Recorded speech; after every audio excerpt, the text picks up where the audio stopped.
It's time for another Dice Tower review with Z Garcia.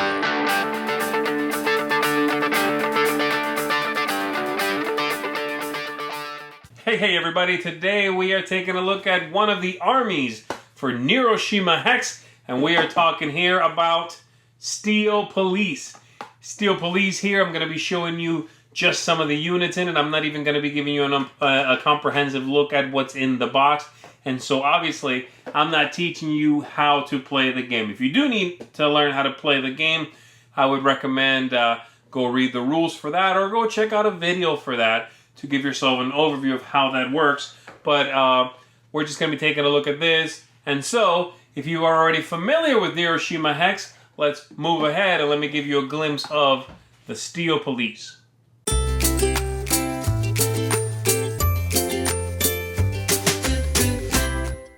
The Steel Police army here is interesting because it has a lot of firepower, it has some mobility, but the main thing it has is it's very tricky in the way it deals with the big threats on the board. This army allows you to neutralize and combat some of the biggest issues you'll have on the board, sometimes even at the cost of hurting your own HQ total.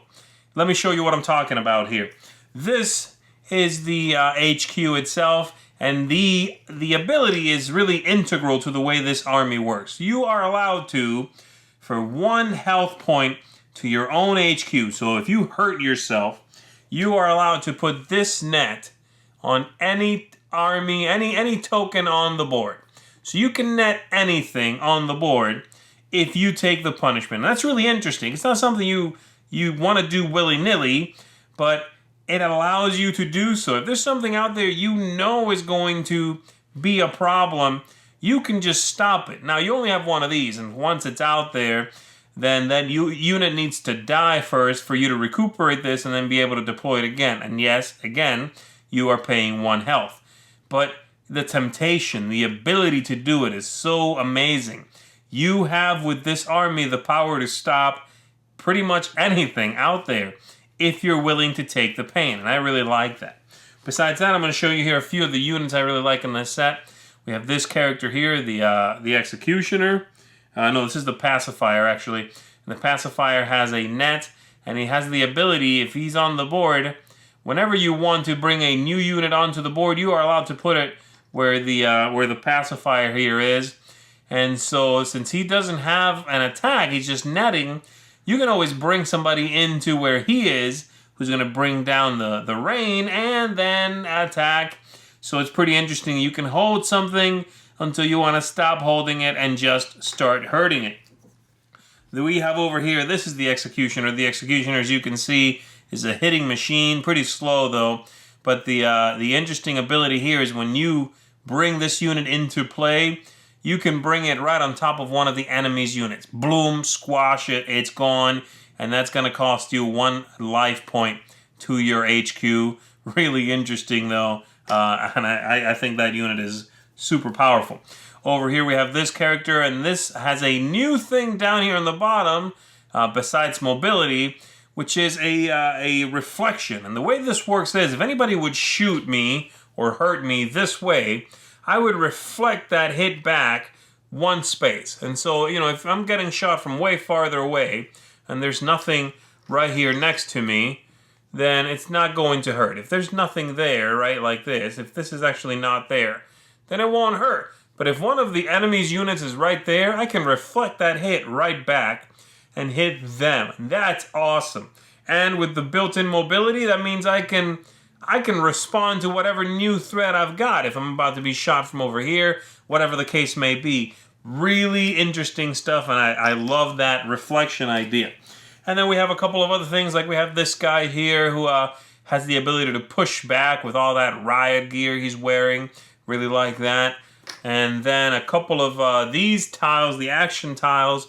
This one is super cool. It allows you to deploy the net while this is on the board. Deploy your main net for free. It does not cost you that 1 life point. So if you intend to be using it a lot, you better protect this tile. And then this one, of course, is a terror tile, and you play it, and for 1 round, your opponent cannot play any tiles that would go on the board. And this is a great way to break their pace a little bit, and for you to control the cadence of the game. So really cool stuff there, as you can see. So those are some of my highlights that you can find in Steel Police. I really like this faction. This is one of my favorite factions. I love the ability of shutting something down on the first turn if I need to. That just feels amazingly powerful. And so I know how happy I get when I draw a unit that can net another unit. That's really cool. And this guarantees I quote-unquote draw one on the first turn. And that's amazing. I can always shut you down. I like that. And some of the other things are really clever too. And I like that. I like the entire package. But I'm a sucker for that main twist. It's amazingly done. The flavor of the unit I really like as well. I'm a big fan of the armies in the game that are big, bulky, militaristic armies that are going to bring the pain. And this one certainly does that. And so I recommend, if you like Neuroshima Hex at all, and you're thinking about getting armies, this is one of the first ones. It's not my favorite, but it's one of my favorites, and it's one of the first ones I would recommend that you go out and grab. That is Steel Police. Thanks so much for watching the Dice Tower videos. Find more great videos and reviews, as well as our top-rated audio podcast at Dicetower.com. You can also find other great shows at Dicetowernetwork.com. I'm Eric Summerer, and you've been watching The Dice Tower. The Dice Tower is sponsored by Cool Stuff Inc., where you can find great games for great prices. Cool stuff in stock. Check them out at CoolStuffInc.com.